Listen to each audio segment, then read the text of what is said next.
that given recent comments made by Suncor CEO Richard Kruger, throwing into doubt their previously made commitments to reduce harmful GHG emissions and reflecting a disturbing trend among major oil and gas producers, and given that the Suncor CEO Richard Kruger recently told his board of directors that Suncor will now act with, quote, revised direction and tone, and that he will act with a, quote, sense of urgency to maximize profits through a focus on fossil fuel exploitation,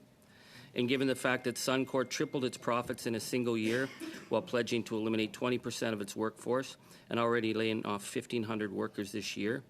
and given the fact that Canadians have this summer witnessed the effects of unprecedented catastrophic climate disasters, a crisis that any reasonable person would recognize as showing the urgency for GHG emissions reductions, and given that the Canadian oil and gas sector are responsible for 28% of GHG emissions in Canada, and given that Canadians are counting on leaders in the Canadian oil and gas sector to do their part to tackle the global climate change crisis, that pursuant to Standing Order 1082, the Committee of Natural Resources invites Suncor CEO Rich Kruger to committee to explain why he believes the only urgency facing the oil sector is to make as much money as possible while increasing production and abandoning their responsibility to help meet Canada's international climate commitments.